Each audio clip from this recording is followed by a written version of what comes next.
My local garden squirrel is getting quite big.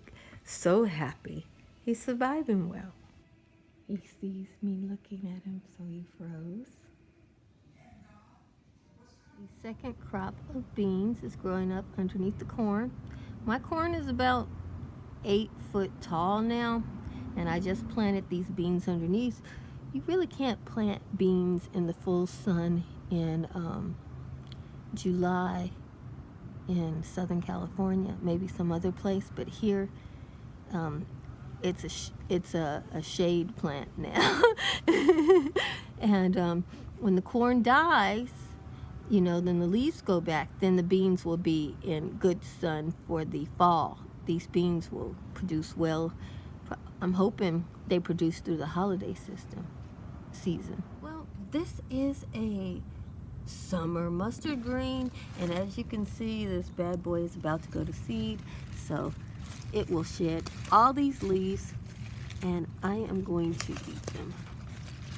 Yeah, I know you don't need those anymore. You got all you needed,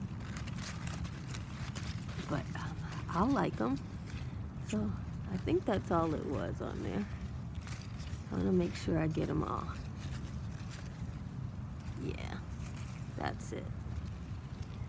Ooh, mustard greens and kale. Just want to discuss this little patch for you here.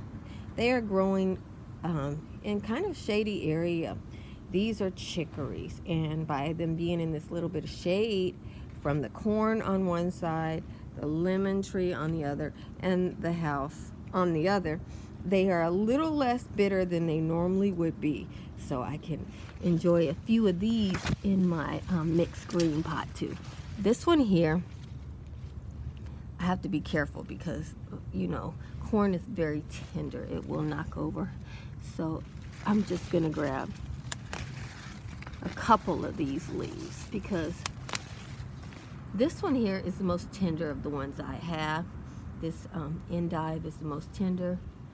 These chicory are pretty bitter, and I think it's because they get a lot more sun. I think this is the same chicory, but it gets more sun. This one is in a more shaded area right underneath the corn, and it is sweeter. I see a few more leaves that I can take for my stew pot. This is radish leaves. These are Asian radish leaves, and I'm just taking as many as I possibly can. I'll leave the plant with 3 leaves. And the rest are going to be in the dinner. Lemon growing like that. I don't know how it did it, but it's quite artistic. We have an ugly citrus contest here, so I might have a contender. All my celery is in flower, and I'm looking forward to my celery seed harvest. But one celery plant is growing underneath the shade of the sorghum right there. And therefore it is not getting enough sunlight to go to seed. The stalks are much skinnier, but it has such great flavor, and I am enjoying using that in all my soups and stews. I have a few of my red celery stalks too. Ooh, I love this plant, and look at that, that's a big one there. Yeah, ooh, crisp.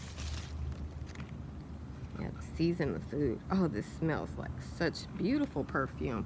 I don't know why people don't put red celery in their perfume because it is just delicious smelling. Well, obviously Peter Rabbit deadheaded my cosmos. Cosmos have a lot of seed in them, and the birds do like to eat the seeds. That's why I don't deadhead most things, so that there's bird seed in the garden at all times. But they don't bite like that. They just kind of pluck around. So when you see biting damage, that would be Peter. So bad about picking green beans. This thing here, I didn't even know, and there's like seed in there, which is probably why it volunteers every year. I'm just picking it to see if I can get it to give me more food. These are tough, and you can't eat them as green beans. These are for the beans, I guess. For the beans. Remember to grow your own butterflies for a sustainable garden. Picking some squash blossoms. I only pick them after they've been fertilized. So you see how this one is closing up? That lets me know it's been used. And you see how these leaves are folding in? That means it's done. Yeah. Yum. My mother made an observation that I hadn't noticed, so I want to point it out to you. If you look at these corn stalks, they're really, really thin. These are all planted closely together, and the stalks are really, really thin. Now over here, these stalks are not planted as closely together, and they are a lot thicker. It'll be curious to find out how that affects them. I just wanted to let you know that the peanuts are pegging. Yay! God bless. That is the tallest peanut I have ever had. That peanut is maybe a foot tall. Peter Rabbit came through, and he was only interested in clover today, so he didn't eat any. Peanuts. They do eat peanuts. Are in the pea family, so clover, alfalfa, peanut, hay, all that rabbits do eat. I see Peter Rabbit has visited the clover patch. You can tell because he just likes the fresh new leaves, so he just ate down right there. This is what he took out. Hopefully one day I'll be able to get a shot of Peter Rabbit for you. I've seen him, little Peter Cottontail. That'll be fun. Peter and I, we have an understanding. You know, he eats the clover, he eats the alfalfa. Everything else is mine. So we're all right.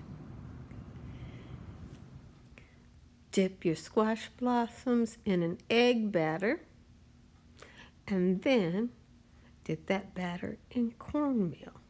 Make sure you got them coated as much as you would like, so you have a nice crust on it. And it is so delicious. Like all Southern cooks, you then put them in a cast iron skillet and fry till crispy brown.